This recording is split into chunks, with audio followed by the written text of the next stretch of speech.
Everything in the universe is geometric, whether it's people, trees, cats, planets, solar systems, stars, you name it.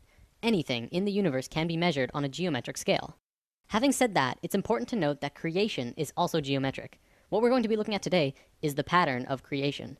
Essentially, what this means is that everything in the universe comes out of this single pattern. I'm not making this up. This single image will change everything. When I mentioned in lesson 5 that the ancient Egyptians and even more ancient civilizations knew about a deeper, basic understanding of the universe, this is the flower of life, and it is also the creation pattern of everything in existence. Even non-tangible things, emotions, thoughts, music in its entire spectrum, everything comes from this image. Okay, so there are 13 information systems that comes out of the flower of life.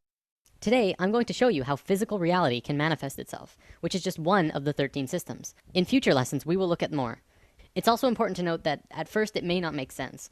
I ask that you do not choose immediately to shut this out, and just watch with an open mind, and try and see this in a new way. Also, I want to tell you that by learning about sacred geometry simply by observing, you are absorbing only a very minuscule amount of information. If you really want to learn more, you must begin to draw it yourself. I kid you not, when you do this, you begin to see things in a new way. You begin to understand why things are done in the way that they are done. Promise.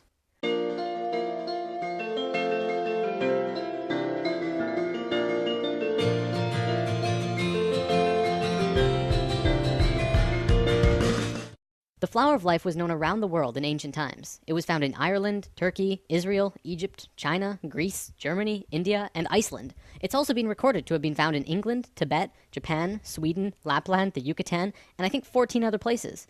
This thing is everywhere. Not only that, but everywhere around the world it has the same name, the flower of life. Now, to understand the flower of life, first we have to talk about how it's formed. This could get incredibly complex, so I'll try and keep it simple. Imagine consciousness, or spirit, floating in a void, which means it's nothingness, and then spirit. No physical body or mind, just spirit, and that's it. Then blackness, essentially nothing, all around the spirit, for infinite. Spirit decides to do something, so it expands its consciousness all around itself as far as it can go without moving. It creates a sphere around itself. This is the first circle in the flower of life. Then, spirit has an awareness of what's around itself in 360 degrees. It moves to the very edge of the sphere anywhere, and repeats what it did the first time. It creates this image, which also creates the Vesica Pisces. Within the Vesica Pisces is a vast and incredible amount of knowledge about width, proportion, depth. Also comes the square roots of 2, 3, and 5, which are all numbers that go on forever. But even more interestingly, comes geometric information about light. We'll talk about that in a moment. Now, spirit has no choice but to do it again. Spirit is flawless, and therefore it will move flawlessly, creating the next circle either here or here, exactly one radius away from the other circle next to it. Every time spirit moves another sphere, more and more knowledge comes out of the image that is created. The first complete image to be formed is this. It has two names, the seed of life, or the Genesis pattern, and for good reason. Now, let's look at the book of Genesis for a second. Each of these movements, or creations of circles, can be seen as another day. On the first movement, the second sphere, it created knowledge about not only mathematical proportions, but light. The first sentence of Genesis says, "The earth was without form and void, and that the Spirit of God moved upon the face of the waters." In the very next sentence, God says, "Let there be light." The key here is in the order. The movement happened first, then light happened immediately after. Well, but what about the waters? Well, you have to remember that the Bible has been changed over time a lot. The ancient Egyptians would say that the way our modern Bibles begin creation is impossible, especially if you think about it from a physics point of view. Imagine a dark, infinite space that goes on forever and ever in all directions. You're just floating there with nothing. You can't really fall, but where would you fall to? From a purely physics or mathematical point of view, motion itself, or kinetic energy, is absolutely impossible in a void. You can't even rotate, because motion cannot become real unless there's one other object in the space around you. So the ancient Egyptians would say that before God moved upon the face of the waters, it would first have to create something to move relative to. So, Genesis pattern, after 3 spheres, you get the Holy Trinity. Another interesting one, it says in many Bibles of the world, not just the Christian Bible, that on the 4th day of Genesis, exactly 1/2 of creation was completed. Starting from the first motion, exactly 1/2 of the circles were formed on the 4th day. 5th day of Genesis, 6th circle, more information, and then on the 6th day, a geometric miracle takes place. The last circle forms a complete 6-petaled flower. This is what many earlier Bibles meant when they said, "In the beginning there were 6." Our Bible even said creation was formed in 6 days, and this fits exactly. This is the pattern of Genesis, and so it's called the Genesis pattern. It's also the beginning of the creation of the universe that we live in. These original movements of spirit are really important, but now let's look at something even cooler. Another image that comes out of this pattern is this. It's called the Tree of Life. Many may recognize this as the Jewish or Hebrew Kabbalah, but the Kabbalah did not originate this image, and there is proof. The Tree of Life does not belong to any culture, not even the Egyptians, who carved the Tree of Life on 2 sets of 3 pillars at Karnak Temple, Luxor, over 5,000 years ago. It's outside any race or religion, as with all of these images. They are patterns that are intimately connected with nature. You'll also notice that every circle on the Tree of Life is either the length or width of the Vesica Pisces. The second image beyond Genesis in the Flower of Life is the Egg of Life. This is formed during the second vortex motion. Upon its completion, it creates an image like this, a 3-dimensional shape that you can hold in your hand. If you were to connect their centers, you would see a cube. So what? Who cares? Well, the ancient Egyptians did, because they were concerned with creation, life, and death. They called this cluster of spheres the Egg of Life. You probably won't believe me just yet, but this shape is the morphogenic structure that created your body. Your entire physical existence is dependent on the Egg of Life structure, and everything about you was created from that form. Everything from your eye color to how long your fingers are. This is a whole lesson on its own, so let's move on for now. All around the world, the Flower of Life was always made the exact same way. See, this pattern can clearly go on forever. However, they always stopped after 19 circles. Why? Well, because they didn't want you to see what I'm about to show you.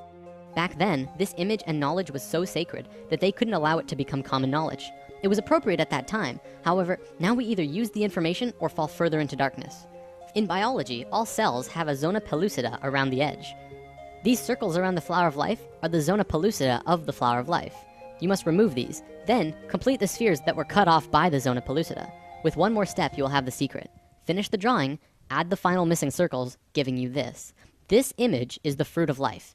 This pattern of 13 circles is one of the holiest, most sacred forms in existence. It's called the fruit because it is the result, the fruit, from which the fabric of the details of the reality were created. Remember when we talked about male and female energy, lesson 4? As you can see, this image is female. It has no straight lines.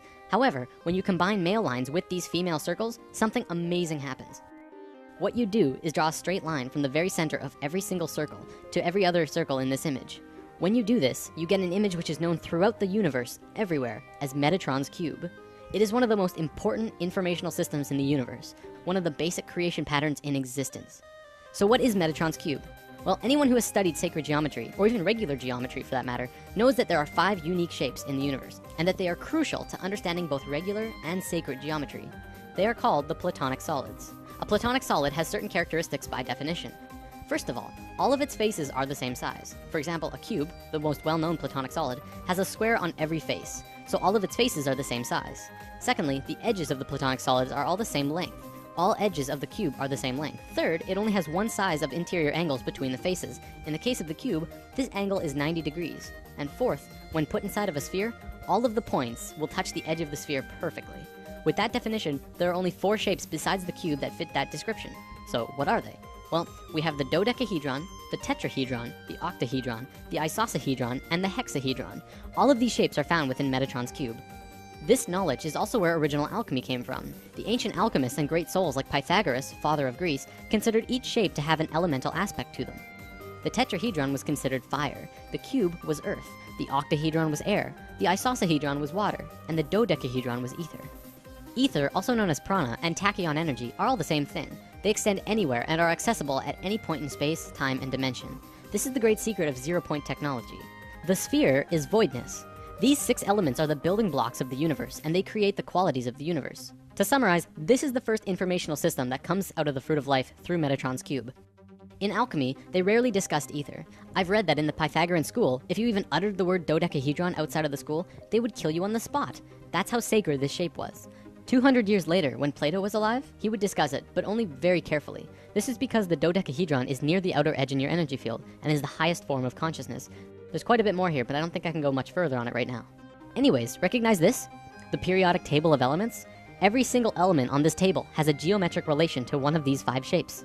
Modern scholars ridiculed this idea until the 1980s, when Professor Robert Moon at the University of Chicago demonstrated that the entire periodic table of elements, literally everything in the physical world, is based on these same 5 forms. In fact, throughout modern physics, chemistry, and biology, the sacred geometric patterns of creation are being rediscovered. Another example is the Egg of Life that I showed you earlier. Hopefully that will help you to understand just how incredible and important of a discovery this truly is. Everything that modern science knows about the elements and reality are tied together through the Platonic solids, which come out of Metatron's cube, which is formed out of the Fruit of Life, which comes from the Flower of Life, which is made by spirit. Damn. Whether you're convinced yet or not, this is the missing piece of the puzzle. It all comes down to spirit. Don't forget, this is just one of 13 informational systems that created the universe. If you want to study this on depth in your own, the best resource I'm aware of is the book The Ancient Secret of the Flower of Life. Alright, I'm gonna wrap up with something I think you'll enjoy. Do you believe in aliens? Even after lesson 5, I realize many of you might be skeptical. Would you believe me if I flat out told you that aliens have been coming to Earth and helping us for a very long time now? No?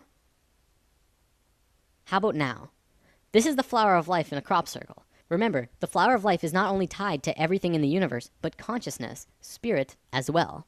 Here's another one, and another one. Here's the Vesica Pisces in a crop circle. See, by creating these crop circles, aliens have been actually affecting and helping the consciousness of the planet. Do not fear aliens. They're here to help.